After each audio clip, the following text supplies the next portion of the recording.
Good afternoon, ladies and gentlemen. This is Brother War Smith with the Black News Network coming at you live from San Antonio, Texas. I would first like to say that this show is going to be about something that's near and dear to all of us, and it's very important that we understand that it's about what is happening here in America and what we are going to have to endure if we just sit back and watch it happen.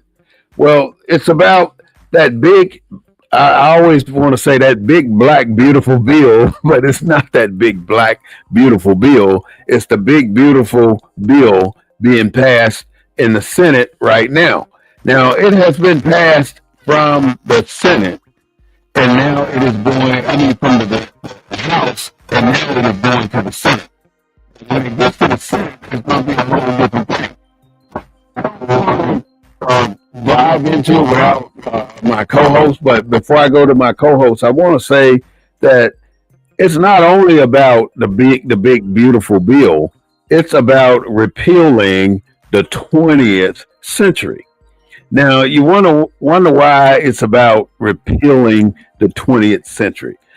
In the 20th century, everything started to change for the impoverished people in the United States of America. In other words, Social Security was initiated, where we would be able to get some money at our retirement.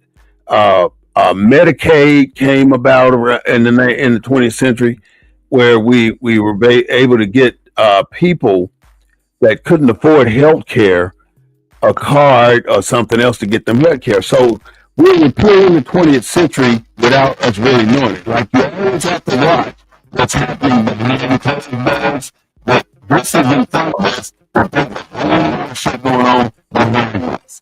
So without further ado, this is the Black News Network, the real voice of Black U.S.A., broadcasting the news from a Black perspective. We don't own the rights to any music, but we do own the rights to what we say. Today, we have a special co-host, which is our every week co-host. He's always special because I call him that. But I want to introduce to some and present to others the one and only Mr. Claude Foster. And I want you to welcome him to the Black News Network.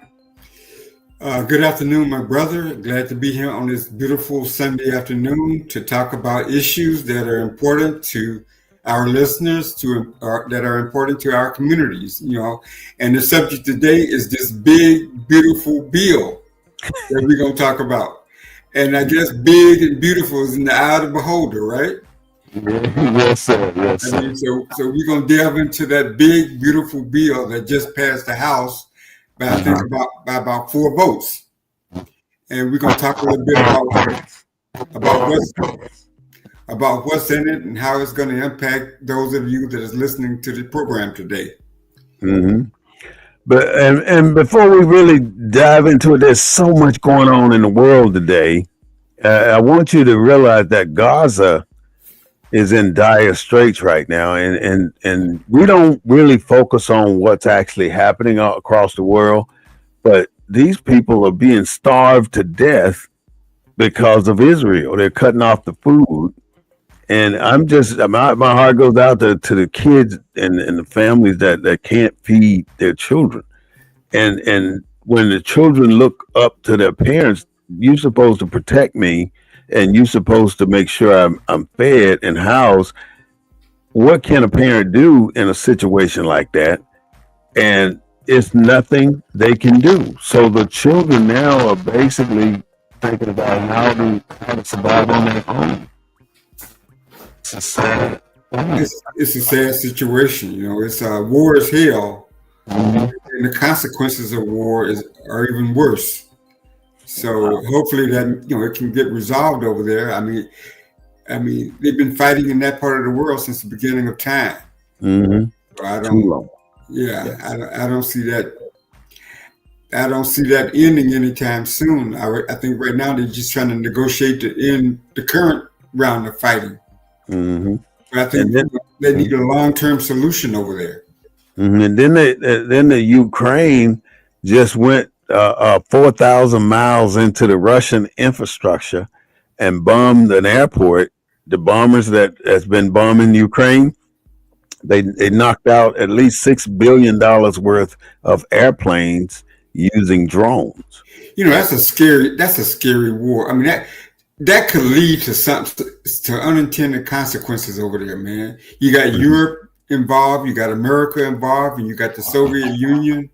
I mean, World War III is not unimaginable. These wars are just uncomfortable. Like the war between Russia and Ukraine is kicking up and it's getting ugly. It's been ugly. And the war between Israel trying to annihilate the Gaza Strip. Granted, when they attacked the Israel, it was wrong. It was 100% wrong. But the response from Israel is that now that you attack me, I'm going to annihilate you. Well, let me ask our listeners the question. Okay, Israel has an Iron Dome, right? Mm-hmm. They got the best security systems in the world, right? Mm-hmm. I mean, people go to them to learn how to secure their nations. Mm-hmm. How did a group of people fly over on helicopters and motorcycles come on, how did that happen? Mm-hmm. They let the guards down. They were not ready. Just like we run in certain places, we're not ready. Did they let them down? Did they let it? But did they let the guards down to start another conflict? Maybe they did. Maybe they're the ones who did the attacking. You never know who put all this stuff up for it to happen. It just happened, and it's wrong.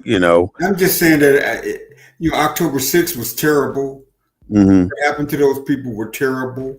Mm-hmm. But people got conspiracies about 911 and starting a war. I mean, nobody never saw any planes actually crash into the buildings. Mm-hmm. And nobody ever saw any weapons of mass destructions either. But it was a clear example. That's what led to the war. Yeah. With Saddam Hussein. Yeah. Because Bush declared the war right on top of the rubble, right on top of all those people that had gotten killed. Yeah, that was pretty sad. So, you think that's the first incident of a country initiating a catastrophe as justification for war? There's no justification that kind of whole society. And the press.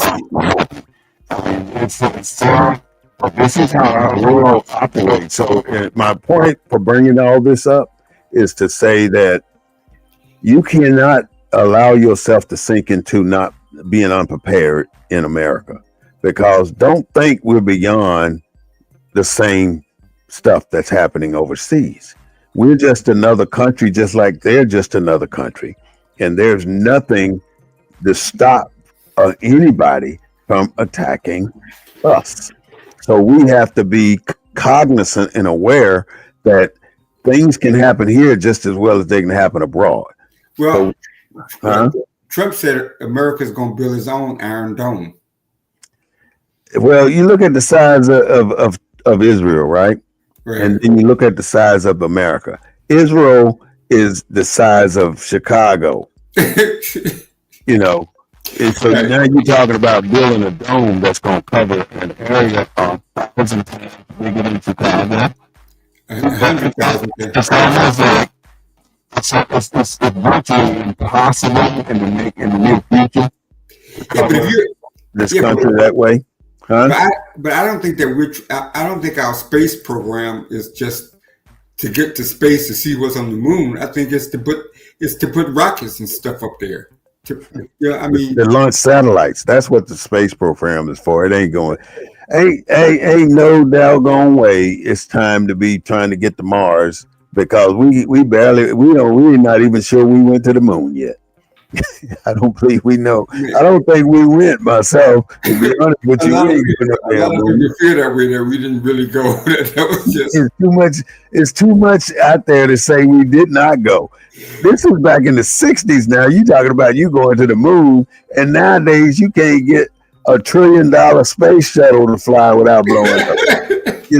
So you telling me you went to the moon back then? It's so much bull crap going on, man. You can't get a rocket Just watched not even 2 weeks ago. Went spiraling crossed into the sea. This is brand new technology they trying to launch, and it didn't even work. So they put him on hold. He can't launch nothing else no time soon without some kind of stuff going on. But that's just a part of the problems going on here in this country. The next thing I wanted to just mention is Donald Trump has pardoned Todd and Julie Christie, as well as Scott Jenkins. Now, Todd and Julie Christie, and don't forget the brother. Don't forget the brother now in Atlanta with the dogs. What was his name? A brother with the dogs. Yeah. I don't know who that is. Oh man, the singer. Huh? The singer, the brother.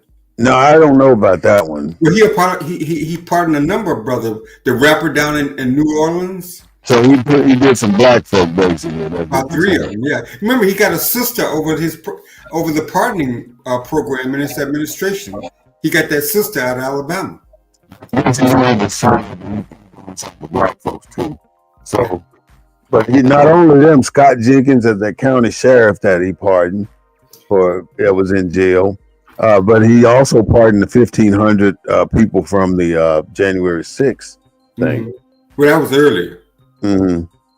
But see, that's just some of the things that's happening across the country today. The other thing I want you and everybody, I don't know, you probably know it already, that Massachusetts Institute for Technology, they just canceled their DEI program.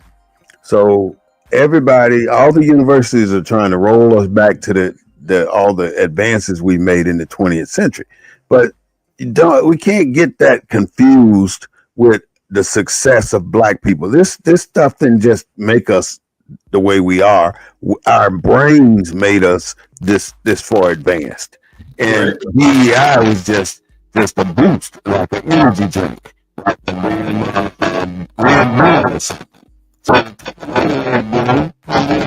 we still got the brain, we still got the energy, we still want to excel.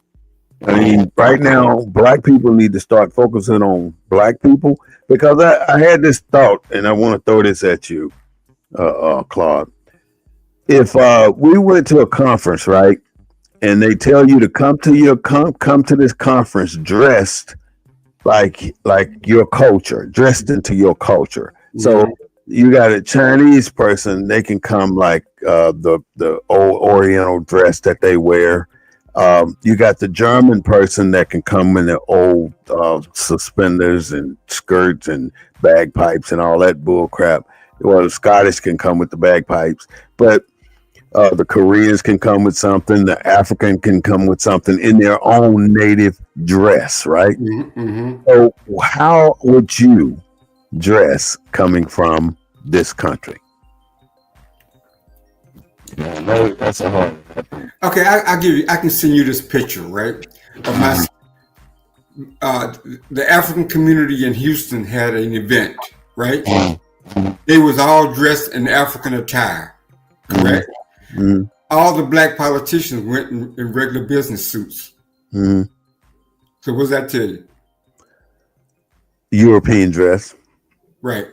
That's how we would dress. So when we go to that convention, we'll be wearing a suit and a tie, but there's no ethnicity to a suit and a tie. To me, well, there is. There is to a degree now. When you agree to a degree. That America, I mean, European. Mm-hmm. It is a European backdrop to it. Yeah. Yeah. Okay. So, it'll be hard to figure out what to wear when they tell you to come to represent your culture, and then I thought about the food, the soul food, and all. I'm just babbling right now, but let's get down to where we are. Well, let me ask you a question while we're babbling. Give me your babble about this whole controversy around San Antonio's mayor using Ortez in a middle name. to fool the Hispanics? Well, it happens all the time. I mean, just like for District 2, they have a guy, a Hispanic man, that's he's gay, and I just wanted to put that in there. And he used he played he advertised he was black. He's black and Mexican, but he's really Mexican. And he won the seat as under the African American pretense, and he got the black vote. So if you convince the people to vote for you, then you win, just like Donald Trump did. I'm going to say this, and then we're going to go on to our real subject. Donald Trump and the rich really had a very, very positive plan to convert the poorest people in America to believe the rhetoric that black people was getting more than they should get. So in order for you to stop the black people from getting more than what they should get, you need to vote for me. You need to make America great again. I need your vote, and if you're the poor, underclass, disrespected, ignored, you're the ones who are losing out while the black folks are gaining ground on you, because we got all these programs that are helping the black folks, and we need to get rid of those programs. So we're going to get rid of those programs and put the black folks back where they're supposed to be. And I need your vote to do it. So the very rich convinced the black people, not the black people, the very rich convinced the poor people of America, the white poor people, middle class and under, to vote for Donald Trump to get him in office. And what they're doing, that's what the very, very rich wants. They want to repeal all the benefits that are available here in the United States for the citizens. And that's how they got what they wanted. And this is just another extension of the 2025 plan. And they used it, and it's working. It's absolutely working. So with that, I want to segue into this bill that we're talking about, and how this bill really set us back to a position that we should not be in. It is called the Big Beautiful Bill. It's more focused on tax cuts, the border wall funding, the health care part, and the spending and deficit part. And then the last one, not with the last part, but another part is the air traffic controller part. The biggest part that's going to affect the poorest people in America is the health care part and the spending and deficit part. So under the health care part, they want to put out strict requirements for children, for the Children's Health Insurance Program. In other words, the poor people got this CHIP program where the kids can get seen for free. You get prenatal care, you get all this care, you get baby care when the baby's born, you get all this automatic stuff that's happening for an underprivileged child in America. Right. That's the first cut that they want to do. They want to cut that under the health and care thing. And not only that, it shuts down, well, it doesn't shut it down, but it removed funding from the SNAP program. It removes, that's basically the nutrition program for the kids. It just goes down the line, taking money out of all of these services that our children get. And I think the first effect is going to be the school lunch program. That's where I think we're at right now. That's a big deal. Well, how do you think this administration convinced so many people at the lower end of the economic side of society to vote for him? Melanin. How did he do that? You can only use the one thing you know that it can turn America against America. You focus on black folks. You focus on what the sons of slaves have received in order to balance the playing field.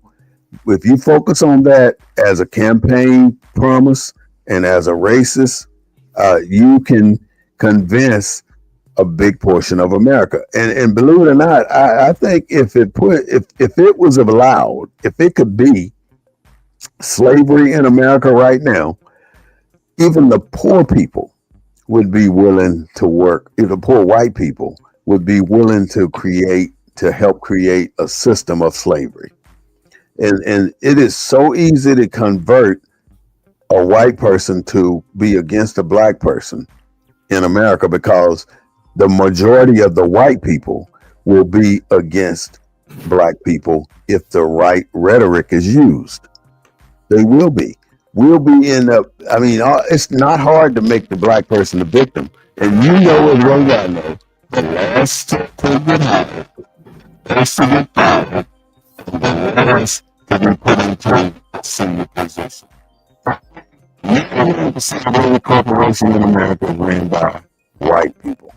So we're not in charge of pretty enough to make a difference to keep us from being that victim that they can create. A white person that's running for office like Donald Trump can create us as a victim very, very easy. And that's what he did. Not only black people, but he demonized Mexicans too. And the poor white people fell on this track like 40 going east, man. How did he put a hokey doke? Because he's a con artist to start with. He's a TV a reality show person to start with. He has the concept of entertainment in his mind. But we collectively, African Americans, black people, Negro, colored, whatever you want to call us, we collectively are more educated and more sophisticated now than we've ever been in our history. How could our institutions are more equipped with leadership?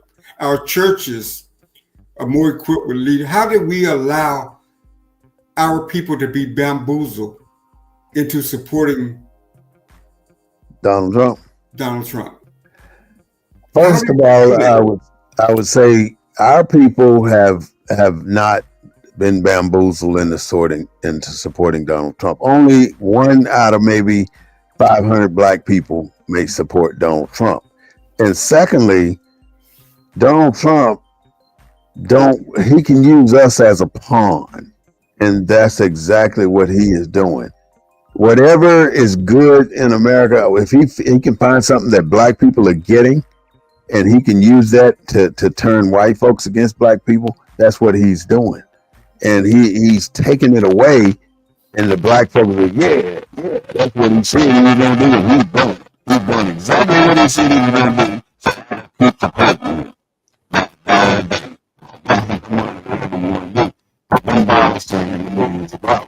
So it's not about us. We're not the supporters of him per se, but there are supporters in our ranks of Donald Trump. For instance, I believe in what he's doing. And I believe in what he's doing because Donald Trump is shaking up Washington, D.C. the way it should have been shook up years ago when Obama was in office. Because they have been status quo for the last 100 years. Somebody needs to change that status quo in order for something different to happen in America. If things stay the same in America, things stay the same. You know, we get the same shit. We're getting killed. We're getting no reparations. Nothing changes. Well, let me ask you a question, my brother. Mm-hmm. It ain't the fact that he's cutting programs. He's putting the responsibility for the program back on the states. Most black folks are in these southern red states. Mm-hmm. And these states are not going to adequately and equitably take care of their black populations. They're not doing it now. Right. With the government providing most of the funding. Right. If the government cut out the funding in these red states, especially these southern states where the majority of black folks are, the consequence is going to be dire, man. He's putting the responsibility back on the states, and the states are doing exactly the same principle.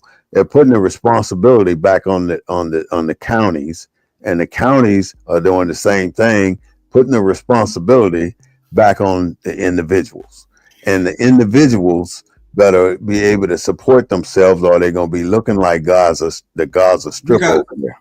because the black towns and black counties in the South got black leadership.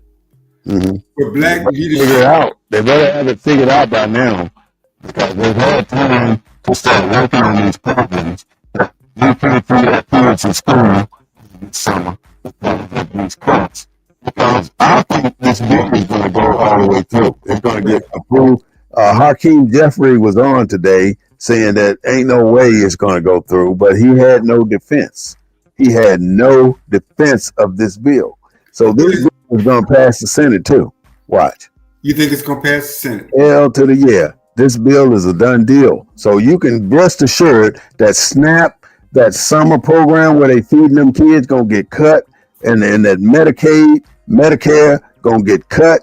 And if you're under these programs, Social Security going to get cut. If you're under these programs, you better prepare yourself for what's about to happen, because America is not going to foot the bill for what they are responsible for right now. This Medicaid, Medicare stuff is going to get cut. People are missing their appointments already. People going to and having an operation, right? And they got to go back the next week for a follow-up with the doctor. And they go back the next week, they get up to the county, the clerk says, "You're the league, and doctor can't see you today because you don't have this particular coverage on it." So now you ain't got nobody to cover you on this operation you just had. You don't know what the hell to do. You want to choke that damn clerk back there, but you can't. But you know that ain't her fault or his fault. Medicare has been cut. And they're so far behind. It's not real time funding. It's so far in arrears of the services that's rendered at these clinics and hospitals. So the people are going to suffer. The people. And we're going to be part of that suffering, but we're not going to be the only ones suffering. That's black people, white people, Hispanic people, and any other people in this country using this program will suffer because it's going to be cut. And that is where I'm worried about American people. And once all this stuff starts to slow down, what's the difference in what's happening in the Gaza Strip? Because when they put the WIC program, and you can get the reduced prices on these rooms and it's milk and cheese and stuff like that and bread, then what's going to happen when they cut it down, when they're not going to do the prenatal care and not allow you to go get seen without charge? This copay stuff, you think your $20 copay gonna stay the same? Your copay gonna be $190 now. It ain't gonna be $20. So everything is gonna be different. And when you're just gonna be the surprise person standing up there like Gomer Pyle, because nobody's telling you that this is what's happening. And that's where BNN come in. We're telling you that this is coming, and you better prepare yourself. And you know, food pantries around the country, you know, they're gonna have to step up their game. Mm-hmm. That's right. You know, I mean, it's gonna have a major. You don't cut $286 billion from a program and not feel, and somebody not feel pain. Mm-hmm. 286 billion. I'm sure that number's not going to change too much as it goes through the Senate. It's not going to change. And the worst people going to suffer are our children. And Lord help us. Lord help us if our children start to feel like the children are feeling in the Gaza Strip right now, that the parents, you can't take care of me no more. Our refrigerator is empty. I ain't got no clothes to wear to school. My clothes are not clean, and I can't wear them to school. I don't have electricity. I don't have water running in my house. When all these little things like that start to eat you up, don't say you haven't had time to prepare. I'm telling you now, stop your wasteful spending. Stop buying all this bullshit that you don't need. Focus on where you're headed in the future, because the future ain't going to be pretty. It's ugly. It's ugly. The spending deficit is cut. The Medicaid is SNAP. It's like the supplemental nutrition. Just a step down. The economy is going to increase by $36 trillion. That's sad. Now, this is something that I did discover too. Money that's owed from this country. We owe people more money than you could think. We owe China $1.1 trillion. You think we're going to pay them their damn money? Hell to the no. We're not paying China. We're not going to pay Japan $1.2 trillion. This is what we owe these countries. We're not going to pay Luxembourg 37 or $374 billion. We're not going to pay Canada. Now, we didn't talk shit to Canada, and we're talking about owing Canada. We owe Canada $328 billion. We're not going to pay them. I mean, all these people got a definite hand in what's happening in our American government. And we ain't gonna go to war with Canada About this tariff stuff. From the people that say, hey, U.S.A. I'm sick of dealing with y'all. Just give me my damn money, and I'm done with you. What are they gonna do? What can they do? They're not gonna pay them. They're not gonna pay them the money, and that's what's sad. I mean, we don't know how to get out of this problem. We ain't got no clue of how we're gonna get out of our problem here. We can't get out our own damn way, basically. That's kind of what I'm saying. So what do? I don't know. Well, I think part of what we do, I think we've always been a resourceful people in this country. We've existed and made our way without government, and we may be going back to those days. I think we should. But see, we had neighborhoods back then. We don't have neighborhoods now.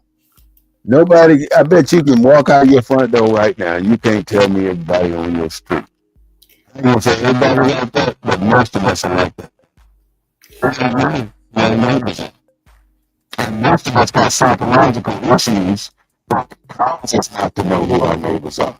And if you think about it, I look back on what happened with me in the military. Every 3 years, they upped my whole family and me and moved me to another location. So you get in this routine of meeting people, having fun with people, and then cutting people off because you gone. You in for a minute, then you gone. Every 3 years, you move. So you meet all these people all over the country and all over the world, but you already got it in your mentality that this is temporary. This is not going to last long. You got to go because, Well, we have foundational neighborhoods where you don't have that mobility, where people are there from birth to death. And that's the Black foundational neighborhoods I'm talking about, where our Black churches and Black institutions are located. They don't have to step up their game. The churches, and the other social and civic organizations are going to have to step up to make sure that no kid is going without a meal in school. You have to take accountability. So you saying like churches can start food programs, feeding lunch? Yeah. What stops them? Nothing. They're getting all the money. Now let's say on a given Sunday, you got what 400 million people in church, Black people in church. No, I say you got 9 million people in church. That's a reasonable number. So every Sunday you got about 9 million Black people going to church. Well, except for the day, which is Communion Sunday, you probably got twice that number. You probably got a lot more. Okay, so all these people going to church every Sunday, if they did this one thing, I'm telling you, we would rock this country to its knees. So one thing is required. So let's say every Sunday we go to church, let me take an average church. Average church might collect $10,000 a Sunday. So every Sunday, sometimes you have better Sundays, sometimes you have worse Sundays, but on average, you collect $10,000 a Sunday. So once a quarter, you take in one city, in the city of San Antonio, you probably got, let's say you got 10,000 people in church today. You take that 10,000 people and you put them in the Alamo Dome or the Frost Center over there, and have one of the preachers preach. I mean, all the churches going to one place on one Sunday, one quarter, every 4 months. And because you do that, that one church that hosts the event at the big center, that church gets all the collections. So now your $10,000 for your little church will turn into $75,000 on Sunday. So you do this part. Everybody goes in there and you support one particular church. And whoever, I mean, you do your tithes or do whatever you do for the same as you would do in your home church for that one Sunday now. But eventually it's going to be your Sunday. So your average $10,000 a week or $40,000 a month, gonna all for that quarter where you get to host the event, you're gonna quadruple your Sunday's intake one time a year. So everybody get one time a year, huh? See, because I believe if the black community could feed the protesters, could house the movement leaders, and bail people out of jail, and be the bail bondsman for all the civil rights workers back in the day, you can't tell me we can't fill that gap today when we got more influence and more money and more resources. We got it. We already got that. So why we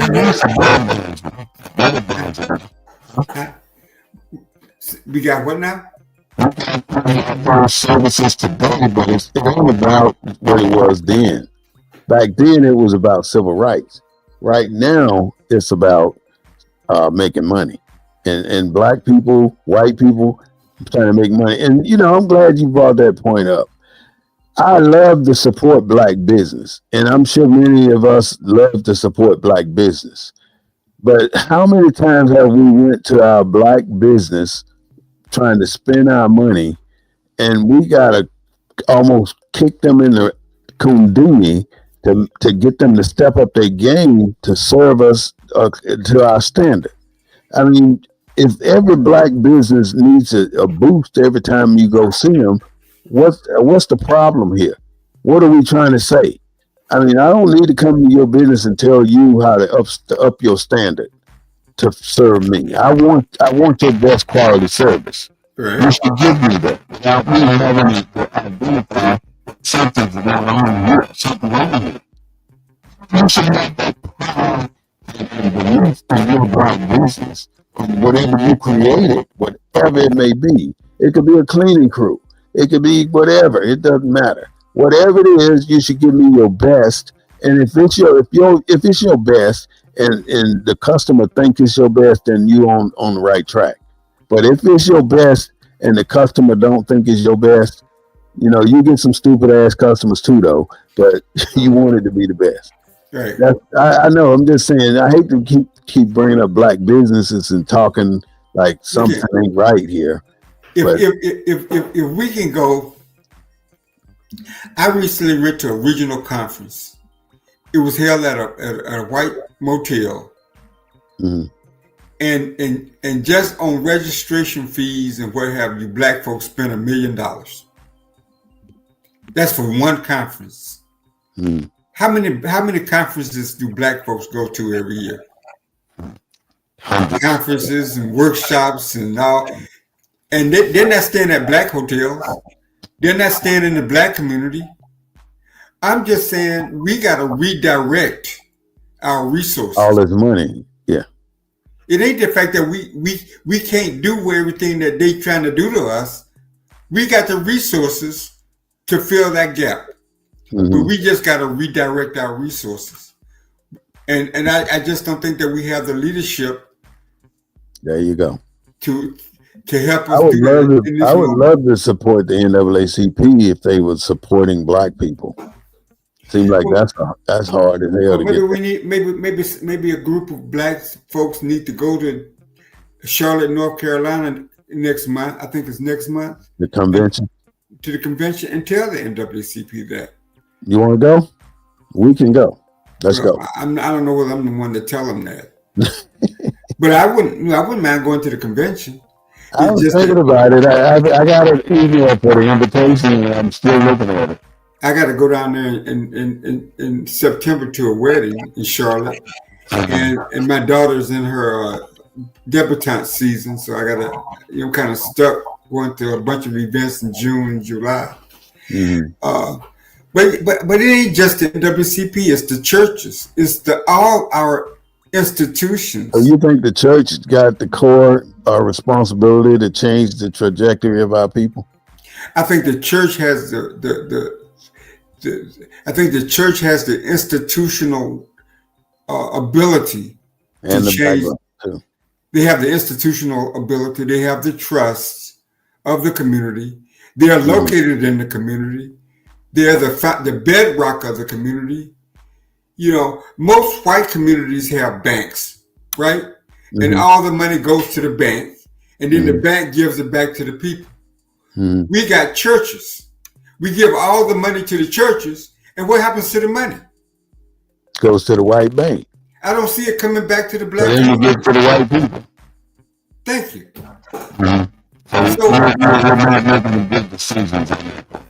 So we have institutions that can fill in the gap. We just need leadership to implement it, to get it going, to get it off the ground. We need leadership to get them to focus on what I just said.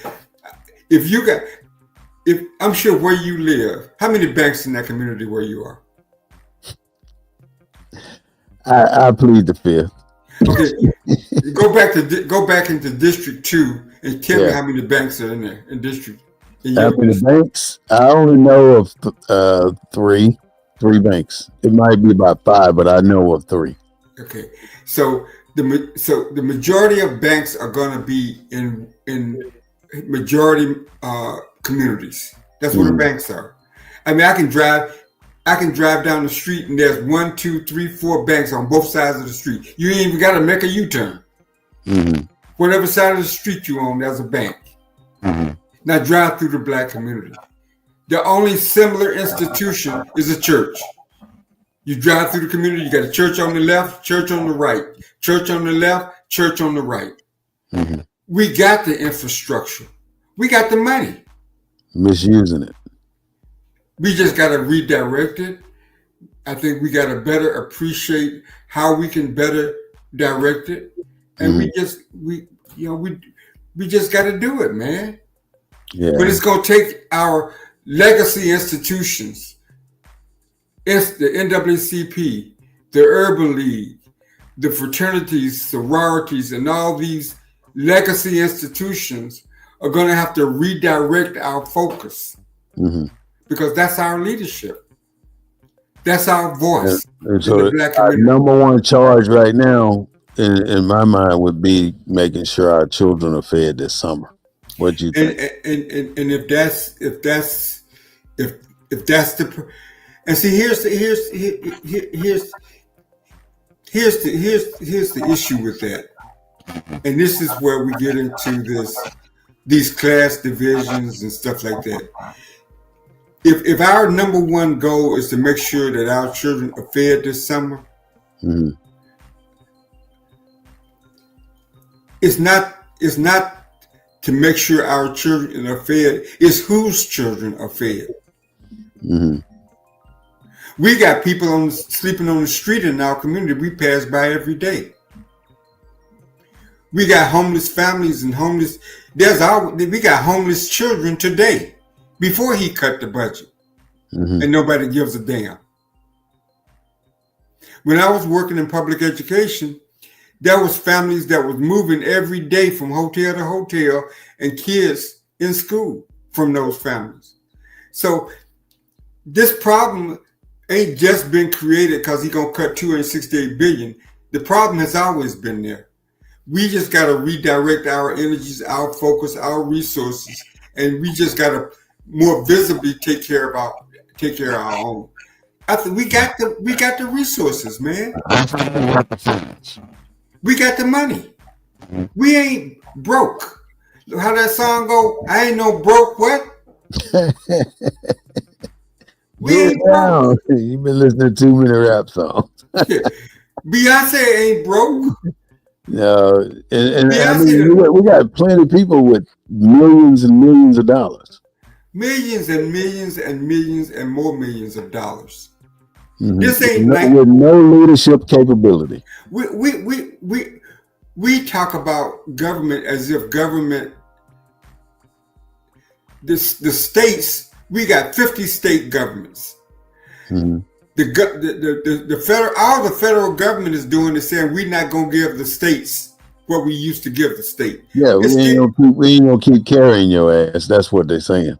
But the state should care about all of its people. We are citizens of a state.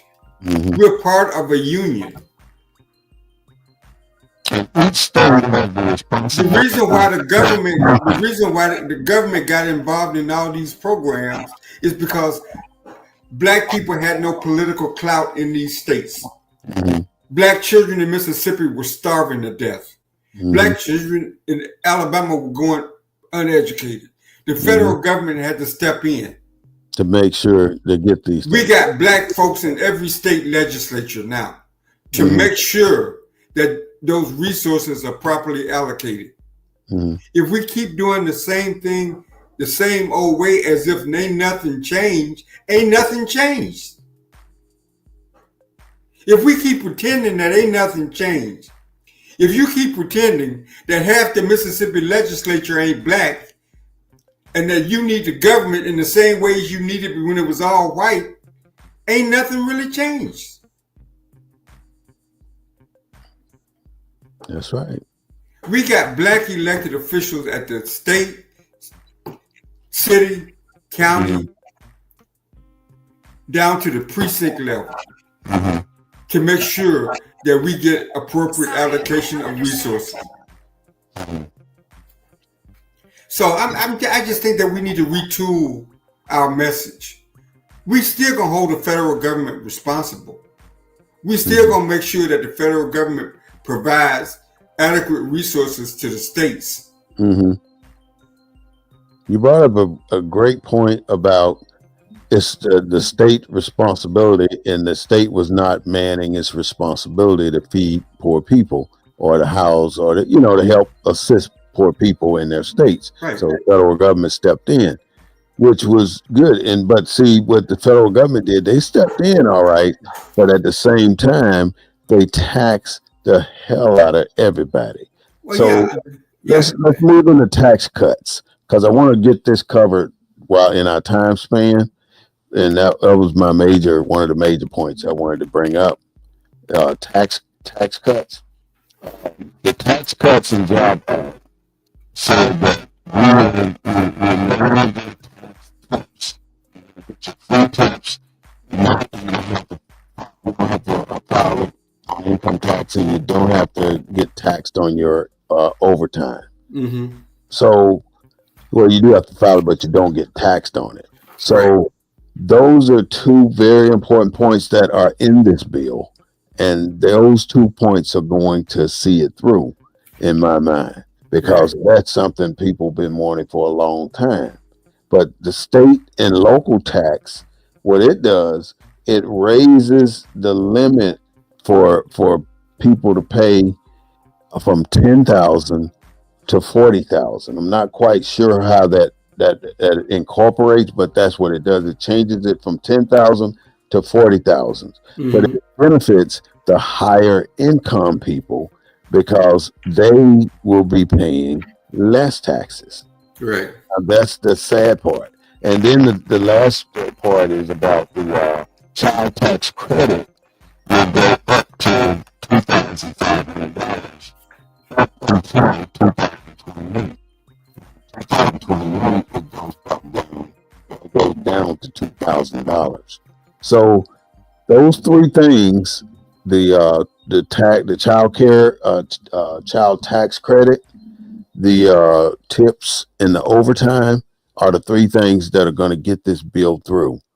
But the other part about it is the state and local tax part is going to benefit the rich and the wealthy. They're not going to pay Right. that much in taxes. So Right. that's the sad part. But Yeah, and I wanted that to be on the table so you know what these tax cuts are going to do. yeah, and I'm just saying until that get worked out in Congress, Hmm. because I think the legislation is going to change as it works its way through the Senate, Hmm. because you got a much closer what 2 vote margin in the Senate, 2 or 3 vote margin. That's pretty close. Yeah, so I think things are going to get changed, but I think you know I think what you're saying about the rich and about the tax cuts for the rich. I mean that's obviously that's a goal of this big beautiful plan is to Hmm. ease the tax burden on Hakeem Jeffrey called it the big ugly plane. I mean that I mean I don't even think that's a secret no more. That's what that's the goal. That's a fight, man. The goal is for the Democrats to not pass it, and the goal is for the Republicans to pass it. It's sad, but it's true. Yeah, but I don't. Oh, they're also going to fund the border wall. They're going to pay billions, of, maybe even $1 trillion to fund that wall to the state to build. Well, nobody read the Project 2025. That was 900 and some pages. How big is this budget? How many pages? I don't know how many pages. I think it's thousands of pages. I'm saying there's so much where people are not going to be able to suck out things that go up. People are not going to be able to digest it, and so basically, what you got the Democrats talking about certain aspects of it, you got the Republicans talking about the aspects of it that they want to promote, and I don't think the people are really any more informed. We're the Democrats are challenging it based on the very people I think that often gets overlooked, and that's the reason why they lost this election. Yeah. Because here again, they're using that silent majority, that group of people that don't have a voice to fight for a bill that they don't want to see pass. And then at the end of the day, the people at the bottom of the well still not going to get helped. Mm-hmm. That's a fact. So, but I think it's important that people understand how, like right here in the Houston metro area, hundreds of thousands of people are going to be hurt, going to lose their SNAP benefits. And I think the average benefit is only about $130 a month. You can live on that. Some people can. Well, it's a supplemental program. Mm-hmm. It's not supposed to be the whole thing. The main program it's helping you get through. It ain't gonna take care of the whole bill. Yeah, $130 more a month ain't gonna feed you for the month. So it's supplemental. Mm-hmm. How about what's your thoughts on all the work requirements in the legislation? When you say work requirements, can you be a little more specific? Requiring the different categories of folks to go out and either do volunteer work or look for a job and that kind of stuff. Well, right now you have thousands, probably even, I say thousands of people that are on these benefits that are capable of holding a job. And that jobs are easy to come by in some ways if you have become you can have some home and you can start sustaining your check that's coming from the federal government. But if you are that person, you just lazy and don't want to do what you're supposed to do, and you're grabbing these benefits, and I'm not talking about black people, I'm talking about white folks, Mexicans, and black people at the bottom of the list. But you have to go out and start working. But how do you screen those individuals that you may think can go get a job? You have no system whatsoever in place to qualify a person for a job. And even if you qualify them for a job, you're going to go out and get them a job. You're going to give them employment. It's a double-edged sword. You can't just say, if we can't do nothing for you, you're going to have to go get a job. Now that person's out there working his butt off trying to find a job. They can't find a job. It's a whole process. And this whole process is not black people think things out. We just know things. It's confusion. You can't make undecisiveness. You can't make a decision on what you want to do with your business. You can't make a decision on your purchases. You can't make a decision on on buying houses or buying anything because you don't know how long you're going to be at a job. You don't know if your company going to be still in business a year from now.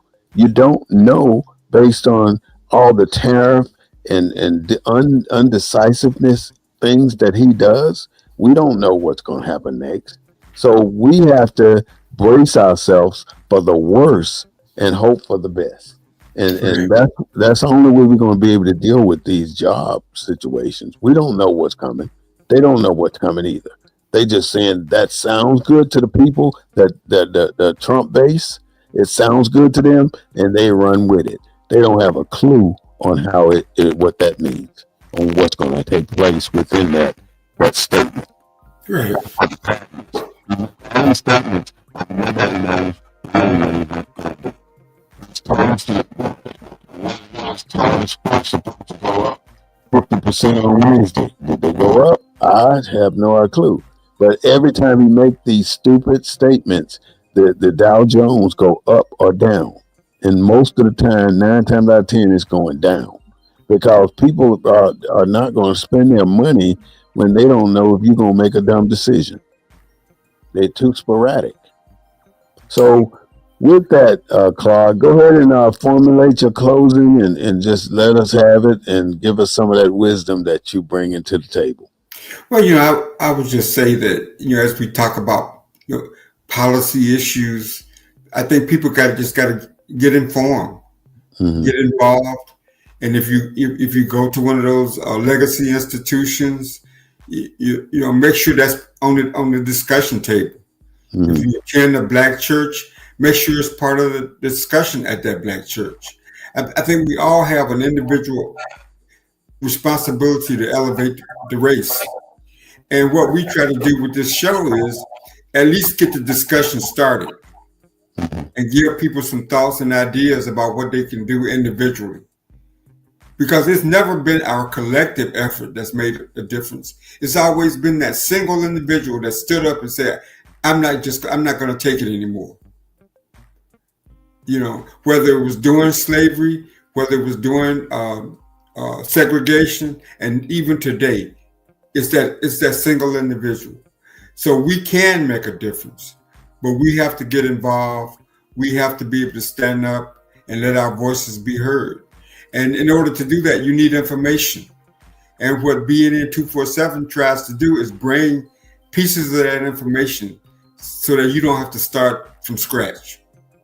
So I appreciate the program. I appreciate our audience, and I appreciate our host, Brother Bey, for his vision to have this program so that we can do just that. Thank you so much. Brothers and sisters, my name is Mr. Claude Foster, the co-host of BNN 247. I want to thank him for being present today.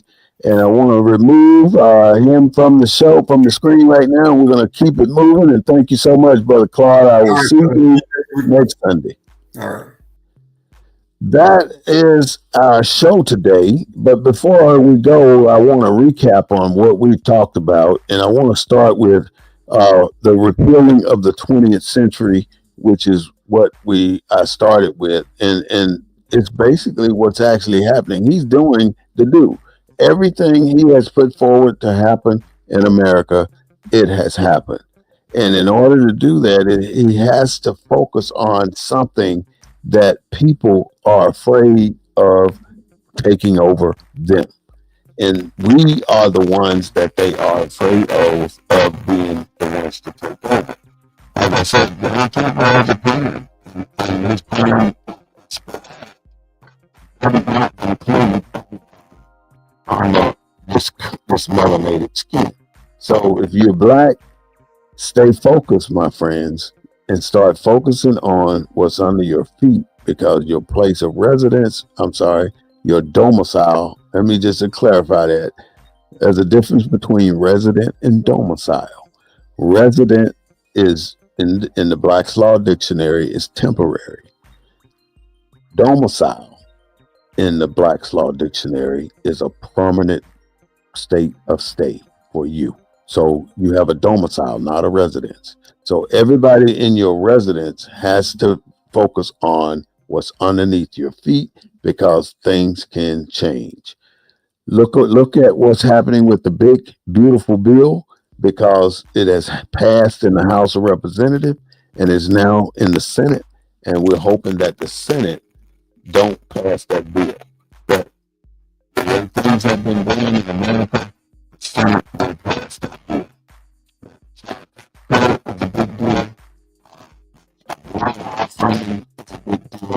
And healthcare is a bigger deal for America because where it looks, we're not going to have the same level of healthcare that we have here in this country. This is the Black News Network, the real voice of Black U.S.A, broadcasting from a Black perspective. We do not own the rights to the music, but we do own the rights to what we say. Join us again on Sunday at 3:30 p.m. We'll broadcast again, Central Standard Time. You can also find us on YouTube, BNN247, Instagram, Facebook, and TikTok. BNN247, the Black News Network. And in some cases, you're going to see the Black information and news. The Black information and news. Thank you so much for being us today. We look forward to seeing you on one of these platforms. Please like us, subscribe, and leave us a message because that's what we do. We got to support each other, and I cannot do what I do without your support. So thank you so much for viewing this show, and I will see you again probably on TikTok as soon as I get out of TikTok jail.